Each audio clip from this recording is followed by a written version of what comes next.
Wakulima wa kijiji cha Itetema kata ya Chikola wilayani Manyoni mkoani Singida wanatarajia kuongeza uzalishaji wa mahindi kutoka gunia 10 hadi gunia 30 kwa hekari moja msimu huu wa kilimo baada ya kupatiwa mafunzo ya kilimo hifadhi chenye biashara ambacho kimefanikisha mazao kustawi kwa wingi. Kutoka Manyoni, Elisande Mkumbo na ripoti.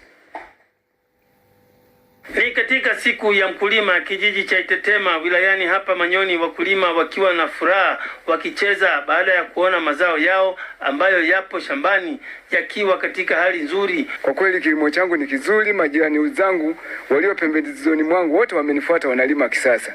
Kwa kweli hali nilionayo kwa mwaka huu hatuko tofauti na hili shamba. Ni mafunzo anaja gojolangwa nogalangwa kusemba mashimo, wanachoma kuna mbolea zinachomwa zinakusanya mamiti yote ikiwezekana na mabwaya ya alizeti, hata kama mabwaya ya pamba na mambo mengine jinsi alivyoeleza huyu mama. Hizi asilimia kubwa humu tunalima heka 200 unapata junia 200 unasema umepata, lakini leo hii hapa eneo sijui lina heka ngapi, unaweza tukashangaa tunapata junia 200 kwa heka 5.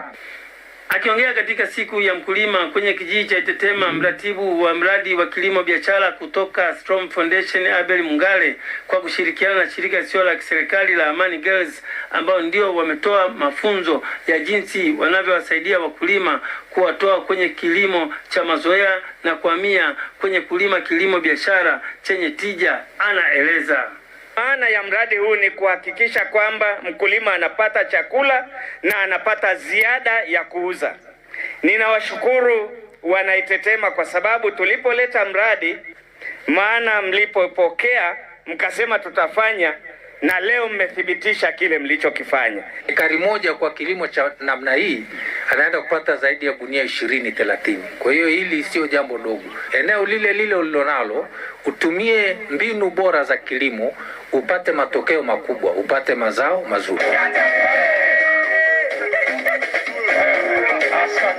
Nikiripoti kutoka katika kijiji hichi cha Itetema katika kata hii ya Chikola wilayani Manyoni mkoani Singida, ni mimi Elisante Mkumbo wa ITV.